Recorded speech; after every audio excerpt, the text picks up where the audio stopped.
महाराष्ट्र विशेष जनसुरक्षा विधेयक ज्याबद्दल अनेक अफवा पसरवण्यात आल्या, पण मी पुन्हा आपल्या निदर्शनास आणून देतो की संयुक्त समितीमध्ये 26 सदस्य होते। विरोधी पक्षातले जवळजवळ सगळे प्रमुख लोक या संयुक्त समितीत सदस्य होते।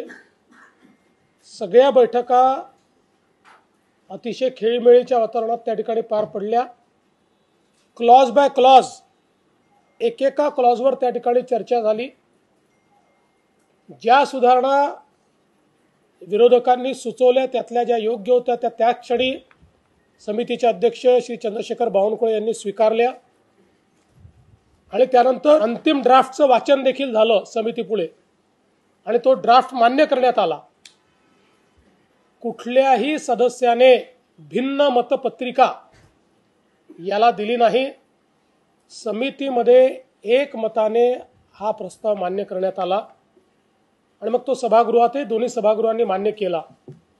त्याच्यामध्ये अमान्य करण्यासारखं काहीच नव्हतं, म्हणूनच विरोधकांनी देखील त्याच्यामध्ये त्या ठिकाणी सहकार्य केलं।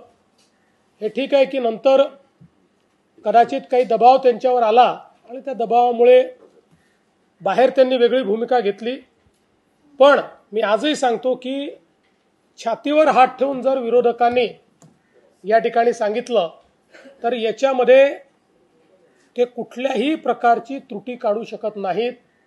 अतिशय लोकतांत्रिक पद्धतीने तयार केलेलं हा कायदा आहे, ज्या कायद्यामध्ये कुठल्याही व्यक्तीला अरेस्टच करता येत नाही।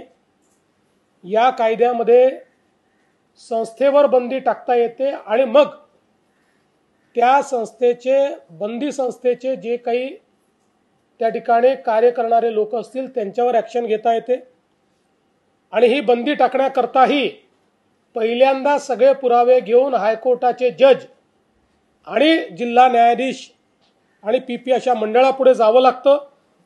त्यांनी पुरावे योग्य आहेत असं म्हटलं तरच बंदीचं नोटिफिकेशन निघतं। नोटिफिकेशन निघाल्यानंतर 30 दिवसापर्यंत पुन्हा हायकोर्टात जाण्याची संधी आहे।